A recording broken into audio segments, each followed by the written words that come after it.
Landon Hart had everything: power, wealth, legacy. But after the ruthless betrayal of his ex-fiancée shattered the last bit of his faith in love, he sealed his heart behind walls higher than the skyscrapers he owned. For him, vulnerability was weakness, and emotion was a liability, until his grandfather's ironclad will threatened to unravel it all. To inherit the multi-billion-dollar Hart estate, Landon had to marry within 90 days or lose everything to distant, undeserving relatives. Furious but calculated, he decided love wouldn't win. Business would. Enter Brielle Sutton. She wasn't glamorous or high society. She wasn't on anyone's radar. But she walked into the lawyer's office that day with desperation in her eyes and dignity in her posture. A struggling artist drowning in her sister's medical bills, Brielle didn't flinch when Landon offered a contract marriage. 1 year, no intimacy, no emotion, a paycheck large enough to save her family. She read every clause, signed with steady hands, and walked into Hart Manor with nothing but a duffel bag, quiet strength, and eyes that held the storm of 1,000 unspoken battles. Landon expected meek compliance, but Brielle was not a woman who could be boxed in. Her silence wasn't submission. It was restraint.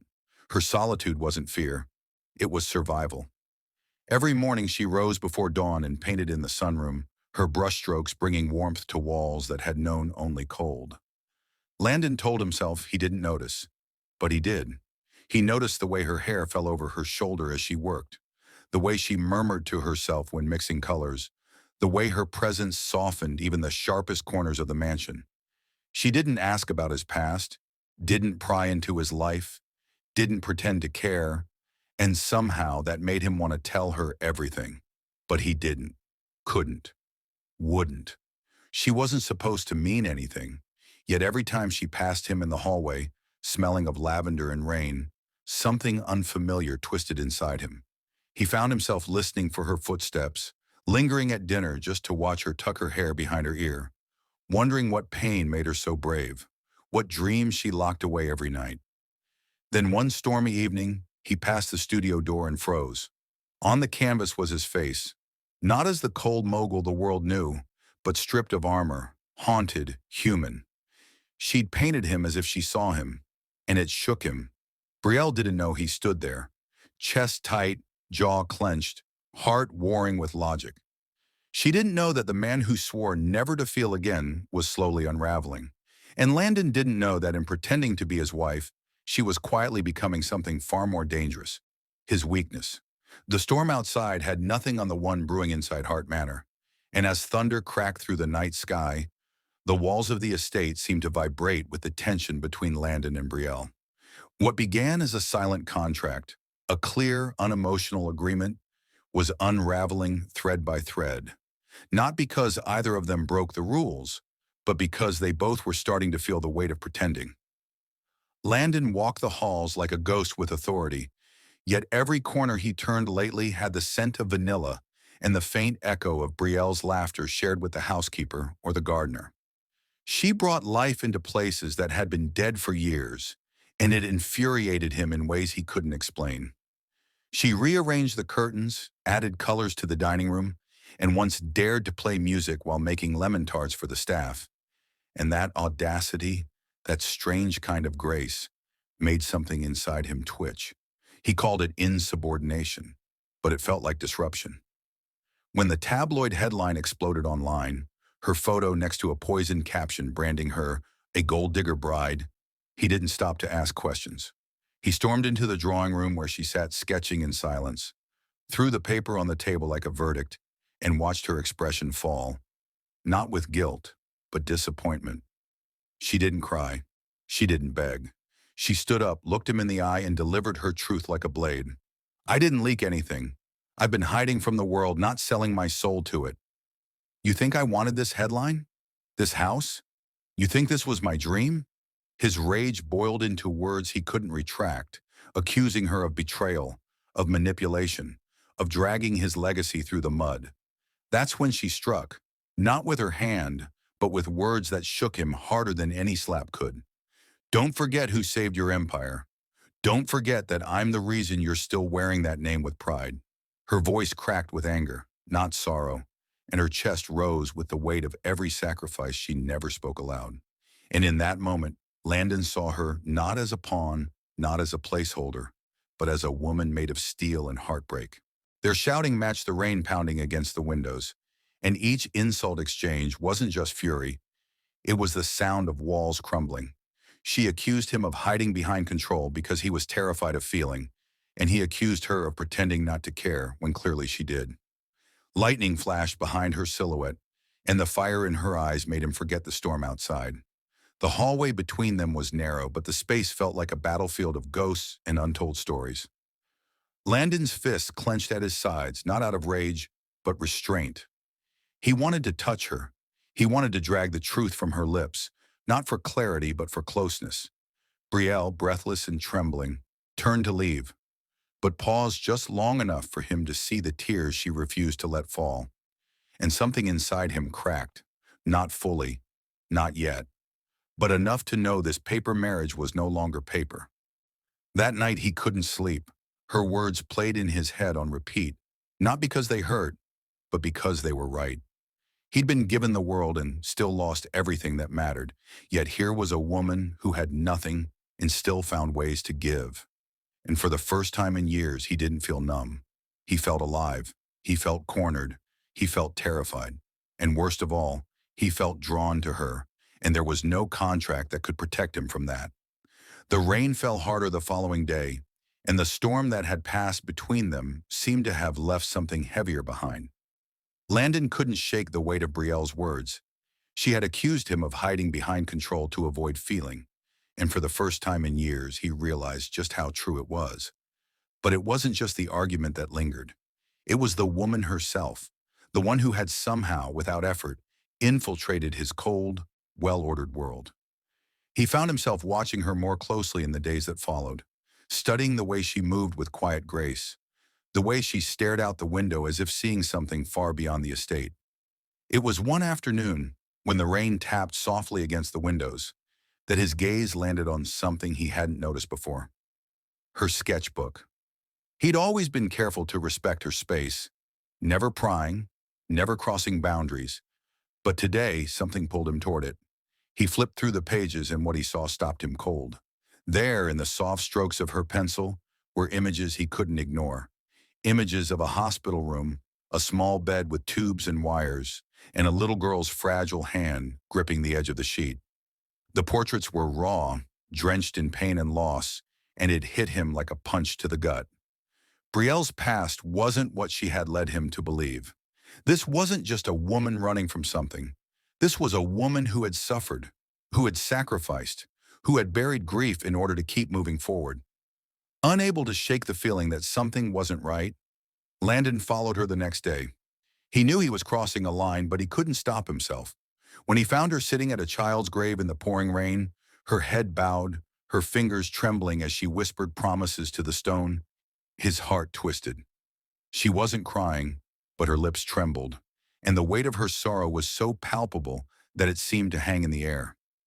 Landon approached her slowly, cautiously, as though any sudden movement might shatter the delicate thread that held her together. "Brielle," he said softly, his voice barely a whisper against the sound of the rain. She didn't look up, but he saw the way her shoulders tensed. For the first time, he didn't see her as the contract wife. He saw her as something else entirely, something fragile, something that had been broken and mended 1,000 times over. "You don't have to talk about it if you don't want to," he added, his tone gentler than he intended. But she did. She took a deep breath, wiped the rain from her face, and finally spoke, her voice soft but steady. "I was engaged once," she began, her words like a soft murmur against the storm. "His name was Ethan.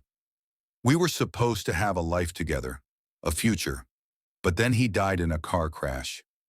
Landon felt the breath leave his chest at the rawness in her voice. "I was devastated, but it wasn't just him. It was the crash. It was everything that came after. My sister, Rose, she survived, but she was paralyzed. She needs constant care, constant treatment, and I've spent every dollar I've earned trying to give her that." Her eyes, usually so full of fire, softened as she looked at him, her vulnerability laid bare. The paper marriage was the only way left. I didn't have a choice. The words hit Landon harder than any confrontation. He had assumed for all this time that Brielle was a woman with her own hidden agenda, someone who used him for money, for security, for a life she couldn't have. But in that moment, he saw the truth. She wasn't a woman who needed saving. She was the one who kept saving everyone else. His mind raced as he processed her words. Brielle had been living in survival mode for years, fighting for the people she loved, sacrificing pieces of herself to keep others whole. It was then that something shifted inside him. The contract no longer mattered. The rules, the distance, the coldness, it was all meaningless. He didn't want the paper marriage anymore. What he wanted was her. In that moment, the walls around his heart, the ones he'd spent years building to keep the world at bay, began to crumble. Landon Hart wasn't the only one who had been hiding behind control, and Brielle Sutton, the woman who had lost everything and still carried the weight of the world on her shoulders, was the only person who could make him feel again. Grayson hadn't touched her since that stormy night, but something in the air between them had shifted. Sharp edges dulled, pauses grew longer, silences more tender than tense. The man who once treated her like a stranger in his halls now paused before meetings to ask how she slept, or noticed when she switched the color palette of her paintings. At first, Callie thought she was imagining it, his fingers brushing the rim of her teacup where hers had been moments before, the way he lingered just outside the studio door when he thought she wasn't looking. He began to bring her small things, her favorite peach pastries from a local bakery, a scarf in her favorite color on a cold morning, a worn art book she mentioned once in passing. She didn't know what startled her more, that he remembered, or that she started looking forward to those quiet offerings. Still, she built her wall higher, telling herself this was only guilt, a well-meaning man trying to do the right thing by a woman he didn't truly care for. But Grayson's eyes had changed. Their ice had thawed into something warmer, watching her not like a guest in his house, but like someone who had unknowingly become part of his world. The mansion, once echoing and cold, started to feel alive, because of her. Then came the night the fire broke out, sudden and hungry. Callie had been alone in the art studio, painting memories she tried to forget, her sister laughing before the accident, the boy she once loved who never made it home, and a new sketch she hadn't meant to draw. Grayson, looking unguarded, the way he'd looked that morning when he found her crying and said nothing, just sat with her. The scent of smoke didn't register until the corner of the canvas curled into black. Panic surged. She tried the door. It was jammed. The flames spread fast, chasing the oxygen from the room, thick smoke filling her lungs. She screamed once, but the house was large and the wing she painted in often forgotten. Darkness crept into her vision as the heat closed in, until she heard it, crashing wood, a desperate voice calling her name through the inferno. Then he was there, Grayson, his shirt pulled over his mouth, eyes wide with fear, crashing into the studio like a man possessed. Without a word, he lifted her into his arms, wrapped his coat around her face, and charged through the fire, shielding her from the heat, his hand trembling but steady. Down the staircase, past the flames licking the walls, into the night where rain poured like absolution. Only when they reached the lawn, drenched, gasping, shaking, did he finally look at her. His eyes weren't cold. They were burning. "You could have died," he said, voice broken, haunted. "I don't care about the house. I don't care about the damn contract. I care about you." She stared at him, stunned, her breath caught between the weight of his words and the storm soaking them both. "You're not my paper wife, Callie," he whispered again, like a vow. "Not anymore." She wanted to believe him. God, how she wanted to believe him. But her heart clenched with the echo of every man who'd made promises and vanished. Was it real? Or was this just adrenaline, temporary, like the flicker of a flame before it dies? She looked at him, this man who had once caged her with rules now holding her like she was the only thing he feared losing, and wondered if it was finally safe to let herself burn. The rain had dried, the scorch marks in the studio painted over, and the smell of smoke replaced by soft hints of lavender and vanilla. But inside Wolf Manor, something else smoldered, far more dangerous than fire. Callie no longer tiptoed around Grayson. She moved beside him like a woman reclaiming her breath. They began sharing quiet mornings where silence wasn't cold, but comforting. Coffee mugs side by side, two spoons instead of one. In the evenings, her laughter, gentle and hesitant at first, echoed faintly through the stone corridors that had grown used to holding shadows. Grayson, once so unreadable, now seemed human. He watched her with something that resembled awe, as though her presence carved warmth into the marble. He praised her art.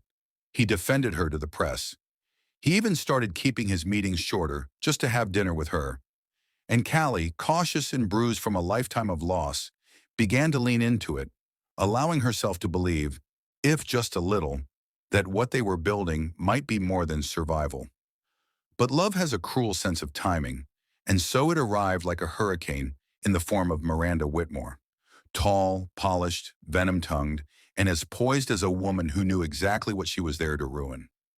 Miranda showed up uninvited one morning, stilettos clicking like threats on the marble floor, her smile as cutting as the diamond bracelet that glimmered on her wrist.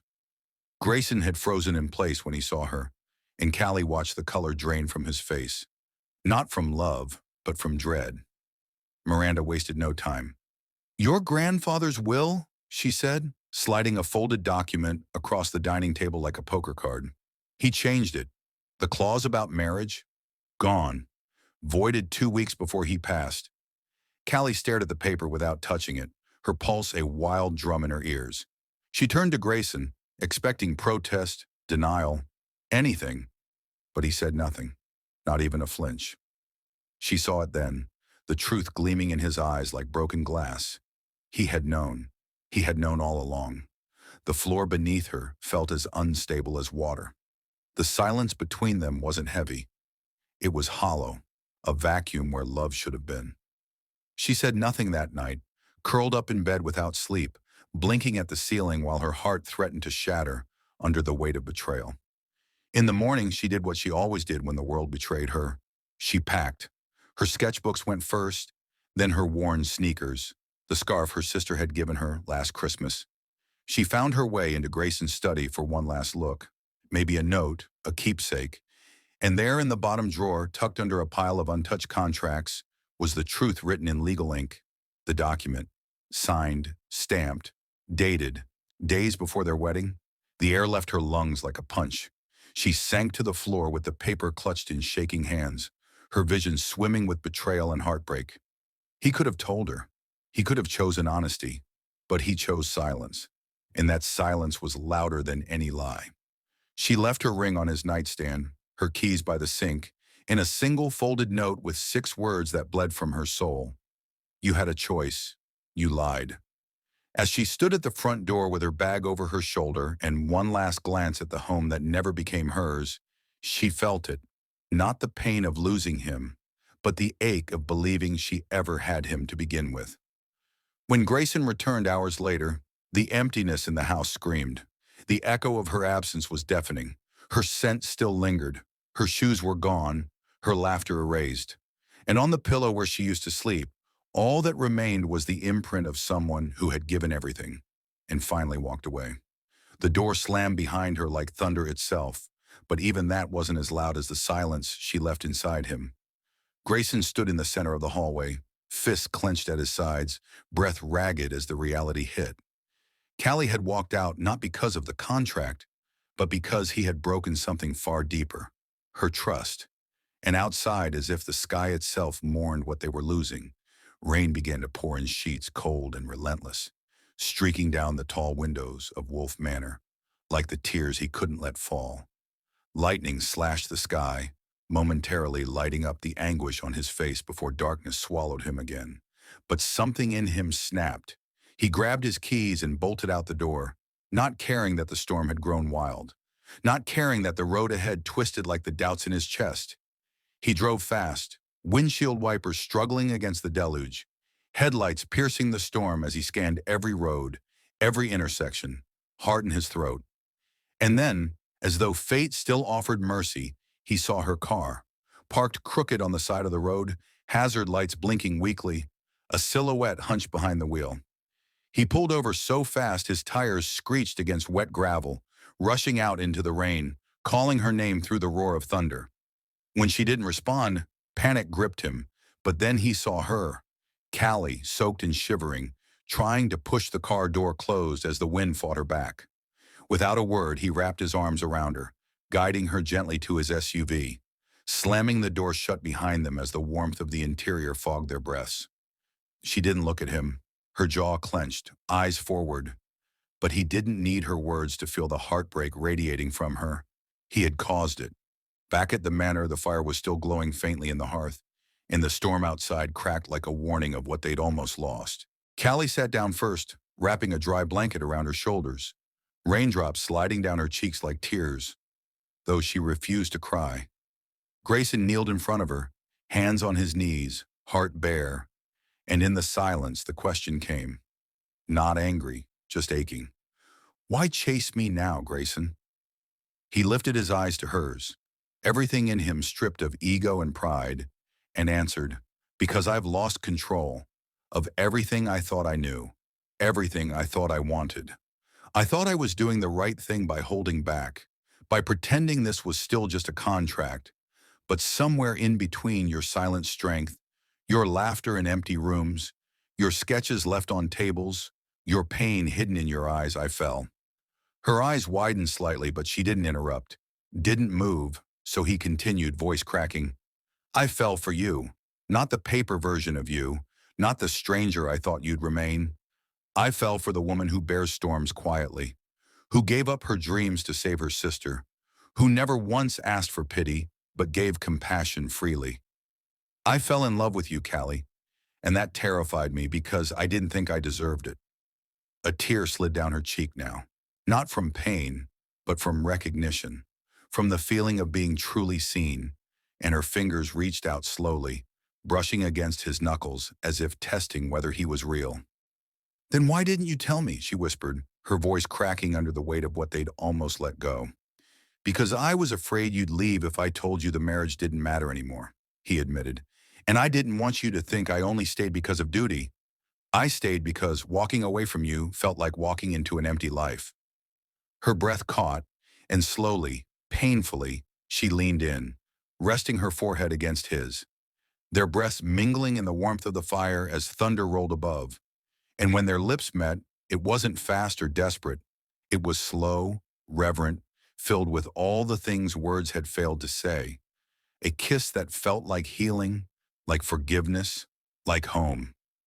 She sank into him as he cupped her face, their kiss deepening not with hunger, but with the weight of everything they'd carried alone for too long. And when he lifted her gently, carrying her to the thick rug before the fire, her hands clutched his shirt as if letting go would break the spell. They shed their soaked clothes, not as lovers driven by desire, but as two souls learning to trust each other again. Flesh meeting flesh, not for pleasure, but for comfort, for safety, for warmth they'd both long been denied.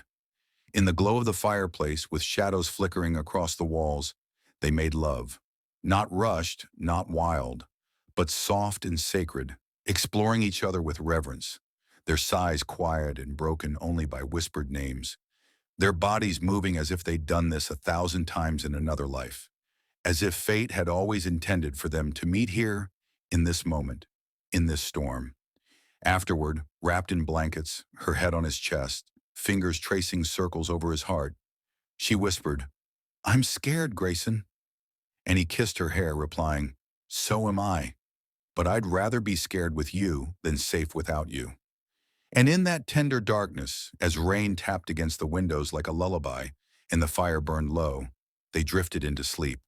Two strangers, no longer pretending, two hearts no longer guarded, just a man and a woman learning how to love without barriers, without contracts, without fear. Months later, the Wolf estate buzzed with an energy it hadn't seen in years. For the first time, it wasn't scandalous whispers or hushed conversations about the family secrets that filled the halls. It was pure, unbridled celebration.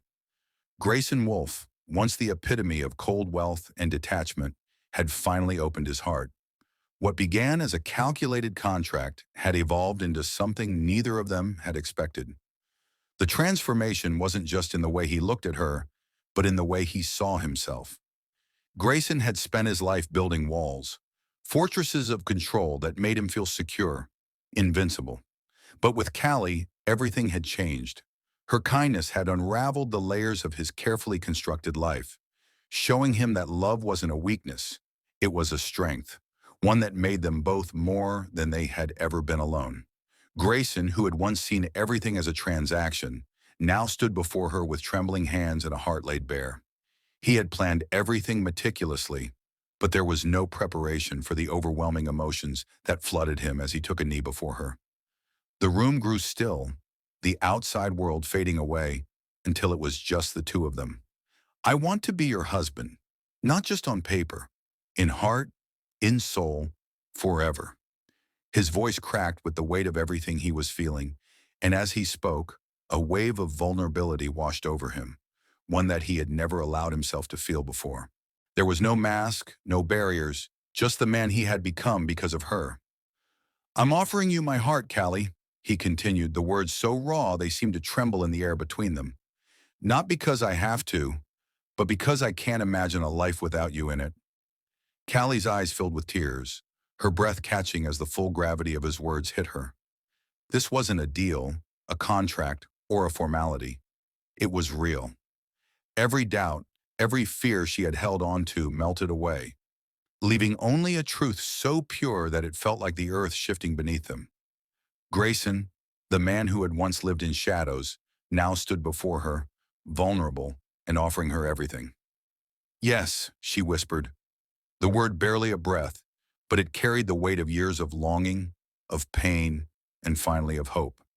Yes, I will marry you. And with that single word, she sealed their fate, their love, their future. At their wedding, everything was different. It wasn't the grand extravaganza that the Wolf family might have expected. It wasn't a show for the press or a calculated display of wealth. Instead, it was intimate, sincere, and full of emotion. Callie wore a veil she had painted herself, a symbol of the love she had poured into every brushstroke, every color, every design. It was as much a part of her as the love she had for Grayson. As she walked toward him, the room seemed to fade. All he could see was her, beautiful, strong, and as radiant as the woman who had completely changed his life. Grayson had always been a man who prided himself on control, on composure, on never letting anyone see the depths of his emotions. But now, as Callie walked toward him, tears welled in his eyes and he couldn't hold them back. He had never cried before, not in front of anyone, and certainly not over something as personal as love. But this was different. This was Callie, the woman who had shattered his walls and filled the empty spaces in his heart. He loved her, and it terrified him, but it also exhilarated him. Before the vows even began, Grayson was already lost in his emotions. The guests, some of whom had known him for years, were stunned. The stoic, cold millionaire, who never showed weakness, was openly weeping. It was a sight none of them had ever seen before. But for Grayson, it was the most real thing he had ever done. He had never felt more alive, more himself, than in this moment. Callie stood before him, eyes shining with love and acceptance. And as they exchanged their vows, there was no hesitation, no doubt. I promise to love you, to honor you, to cherish you for the rest of my life, Grayson said, his voice unwavering despite the tears that still streamed down his face. I am not perfect, and I can't promise that there won't be challenges. But I can promise you this. I will love you more deeply with every day that passes. Callie's voice was equally firm, though thick with emotion. I promise to stand by you through every trial and every triumph. I will love you not because I have to, but because you are the best part of my life. I choose you, Grayson, now and always. As they exchanged their rings, their love was no longer something that could be quantified by papers or contracts. It was something that had blossomed in the darkest places and flourished in the light of their shared truths. There was no more pretending, no more games, just the two of them, standing in front of everyone, ready to begin a new chapter. Their kiss was not just a kiss, It was the culmination of everything they had been through. The pain, the doubt, the betrayal, the healing. It was the kiss of two people who had once been broken, who had once thought they couldn't be fixed, but who had found a love so powerful it made them whole. From paper vows to passion, from broken souls to forever, Grayson and Callie had rewritten their fate together. They had fought for this love, and now they were ready to live it. The future, once uncertain, now seemed full of promise. As they stood before their loved ones, surrounded by the people who had witnessed their journey, they knew that no matter what came next, they had each other, and that was all that truly mattered.